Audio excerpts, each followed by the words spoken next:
March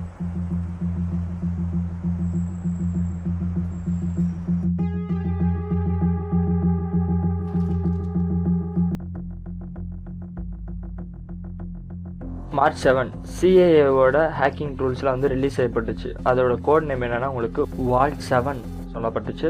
சரி, இது யார் ரிலீஸ் பண்ணுனா, இதுக்கும் நம்ம பார்க்க போகிற நியூஸ்க்கும் என்ன சம்மந்தம் இருக்குது அப்படின்றத பார்ப்போம். சிஐஏ அமெரிக்கா மையமாக வச்சு செயல்படுற ஒரு சென்ட்ரல் இன்டெலிஜென்ஸ் ஏஜென்சி, அவங்க நாட்டுக்கு இல்லை இருக்கிற ஒரு இன்டெலிஜென்ஸ் ஏஜென்சி. இவங்க என்ன பண்ணியிருந்தாங்க அப்படின்னா, உலகம் முழுக்க இருக்கிற எல்லா மக்களையும் ஸ்பை பண்ணணும், சர்வேலன்ஸ் பண்ணணும் அப்படிங்கிறதுக்காக சில எக்ஸ்பர்ட்ஸ் இதெல்லாம் வந்து கிரியேட் பண்ணி வச்சுருக்காங்க. இது மூலமாக நீங்கள் iOS, smart phone, smart TVS மூலமாக கூட அவங்கள வந்து ஸ்பை பண்ண முடியும். சரியா? இதுக்காக அவங்க நிறைய மால்வேர்ஸ் எல்லாம் ரெடி பண்ணி வச்சுருந்ததை பற்றி நம்ம உங்கள் எல்லாருக்கும் தெரிஞ்சிருக்கும். விக்கிலீக்ஸை பற்றி அவர் வந்து அவங்களோட டாக்குமெண்ட்ஸ் வந்து ரிலீஸ் பண்ணினார். இவங்க எப்படிலாம் ஸ்பை பண்ணுறாங்க, எதை வச்சு ஸ்பை பண்ணுறாங்க அப்படின்ற மாதிரி. இந்த டாக்குமெண்ட் வந்து உங்களுக்கு எவ்வளோ டாக்குமெண்ட் இருந்துச்சு அப்படின்னா 8761 டாக்குமெண்ட்ஸ் இருந்துச்சு. எல்லாமே வந்து ஐசோலேட் பண்ணி கொடுத்துருந்தாங்க. அது மூலமாக எப்படி ஒரு நெட்வொர்க் மூலமாக அவங்கள ஸ்பை பண்ணுறாங்க, நீங்கள் ஓடவும் முடியாது ஒளியவும் முடியாது அப்படின்ற மாதிரி எப்படி உங்களை வாட்ச் பண்ணுறாங்க அப்படிங்கிற கான்செப்ட்லாம் அவர் வந்து எக்ஸ்பிளைன் பண்ணி வச்சுருந்தார். இது வந்து உங்களுக்கு மார்ச் 7 நடந்த முக்கியமான திருப்பு முனை 2017.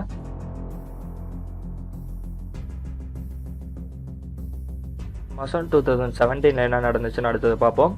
இந்த மாதம் தான் வந்து இந்த வருஷத்துக்கான ஒரு முக்கியமான திருப்பு முனை இருந்துச்சு. இது மூலமாக நிறைய மக்களுக்கு நிறைய விஷயங்கள் தெரிய ஆரம்பிச்சிச்சு. இவங்க மூலமாக நிறைய விளைவுகளும் ஏற்பட்டுச்சு.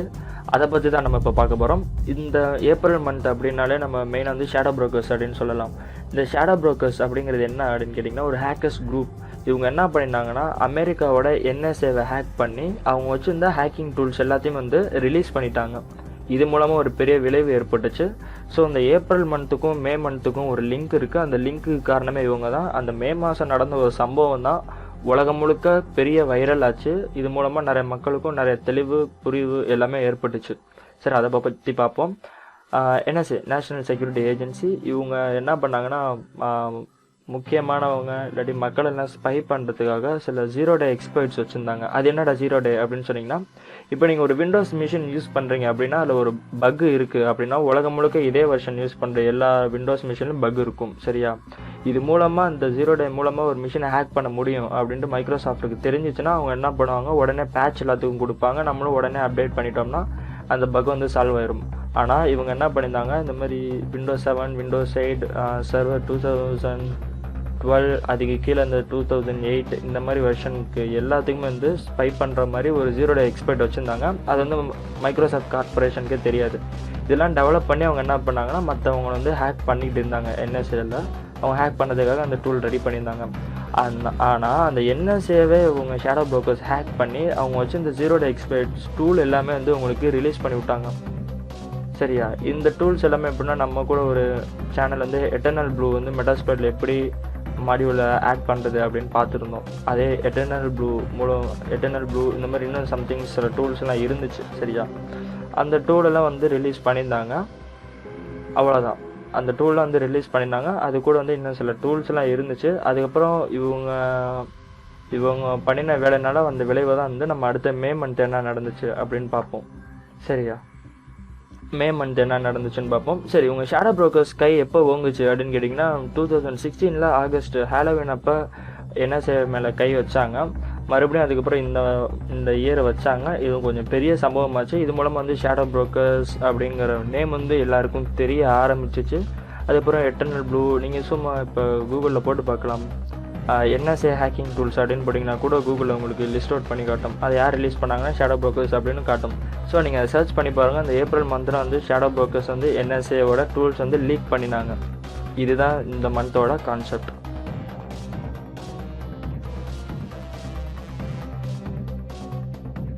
இந்த நாள் அப்போ ஒரு சம்பவம் நடந்துச்சு. இது உலகம் முழுக்க உங்களுக்கு வைரல் ஆச்சு. இது மூலமாக மக்களுக்கு சில விழிப்புணர்வு வந்துச்சு.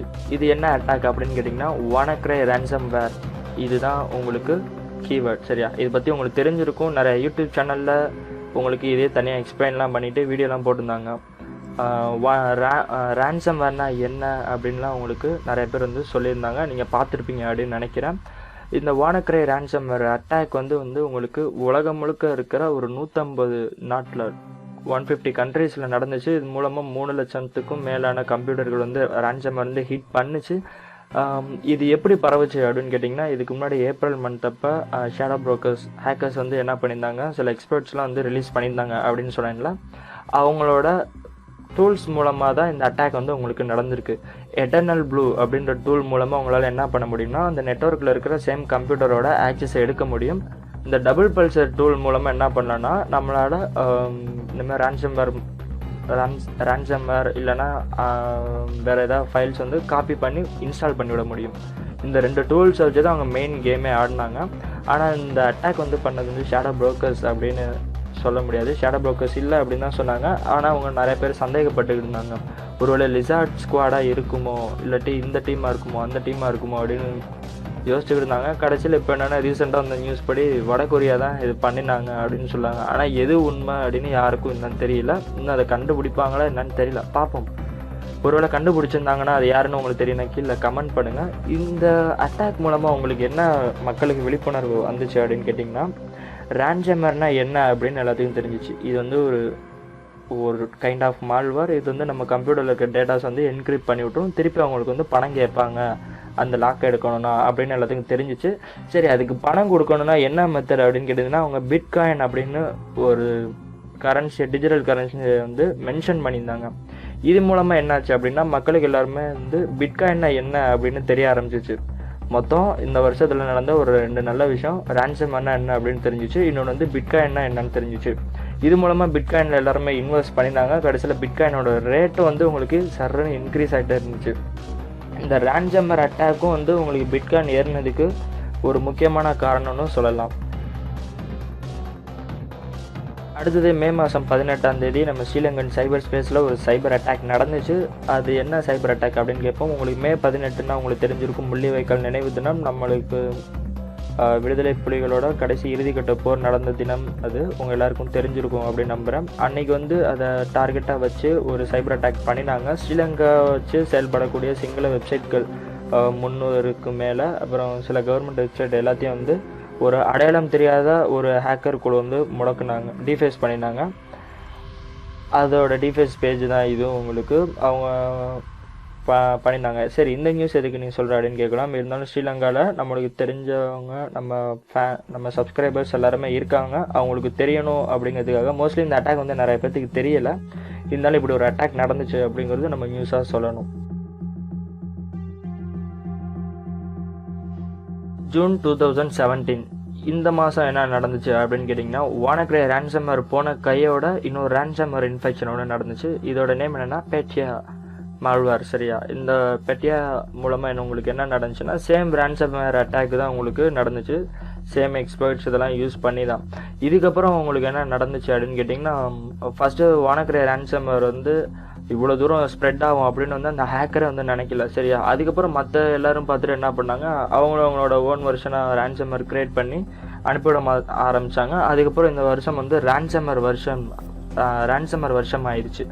அப்புறம் பெட்டையா வந்துச்சு, நாட் பெட்டையா, கோல்டன் ஐ, பேட் ரேபிட், இந்த மாதிரி வரிசையாக வந்து ரேன்சம்வேர் அட்டாக்காக வந்து ஒவ்வொருத்தரும் நடத்த ஆரம்பிச்சிட்டான் தனித்தனியாக. ஃபஸ்ட்டு இதுக்கு எல்லாமே பிளேயர் சொல்லி யார் அப்படின்னு கேட்டிங்கன்னா, வானக்ரேக்கு நடந்ததுக்கு பிளேயர் சொல்லி யார் அப்படின்னு கேட்டிங்கன்னா, இந்த ரேன்சம்வேர் வந்து முன்னாடியிலேருந்தே இருக்குது. சரியா, இந்த எக்ஸ்பர்ட்டை என்எஸ்ஏவோட டூல்ஸை யூஸ் பண்ணி இந்த முறை பெரிய அளவில் ஹிட் பண்ணியிருக்காங்க. சரியா,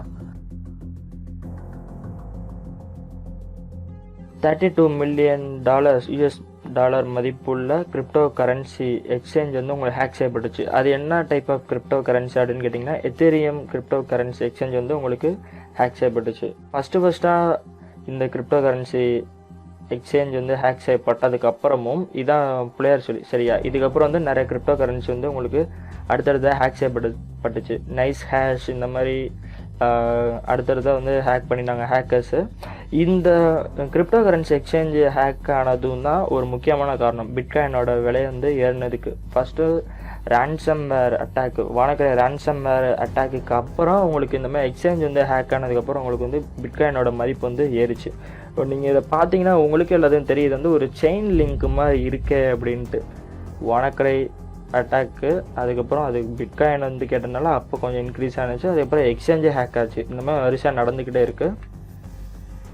டிலைட் அப்படின்ற ஒரு கம்பெனி ஹேக் செய்யப்பட்டுச்சு. சரி, இது வந்து என்ன சம்பவம் அப்படின்னு கேட்கலாம். யூஎஸ் கவர்மெண்ட்டோட எல்லா கிளைண்ட்ஸோட இமெயில் ஐடியும், அப்புறம் அவங்க யூஎஸ் கவர்மெண்ட் சம்மந்தமான ப்ராஜெக்ட்ஸ், அவங்க கிளைண்ட்ஸ், அவங்களோட இமெயில் ஐடிஸ் இருக்கிற சர்வர் தான் வந்து ஹிட் ஆச்சு அப்படின்னு சொல்லியிருந்தாங்க. ஸோ இது வந்து ஒரு பெரிய நியூஸ் வந்து நிறைய வெப்சைட்டில் வந்து வைரல் ஆகிக்கிட்டு இருந்துச்சு. 2017 நவம்பரில் ஒரு முக்கியமான சம்பவம் நடந்துச்சு. அது என்னடா அது சம்பவம் அப்படின்னு கேட்டிங்கன்னா, உபர்.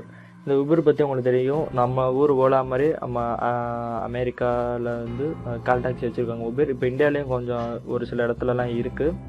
சரி, இந்த உபரில் என்ன சம்பவம் நடந்துச்சு அப்படின்னு கேட்டிங்கன்னா, உபரில் இருக்கிற 57 மில்லியன் யூசர்ஸோட டீட்டெயில்ஸ், அப்புறம் டிரைவர்ஸோட டீட்டெயில்ஸ் எல்லாமே சேர்த்து டோட்டலாக 57 மில்லியன் யூசர்ஸோட டீட்டெயில்ஸ் எல்லாத்தையும் வந்து ஹேக்கர்ஸ் வந்து ப்ரீச் பண்ண ட்ரை பண்ணாங்க. அவங்க ஹேக் பண்ணி டேட்டா பேஸை சுரண்டிட்டாங்க.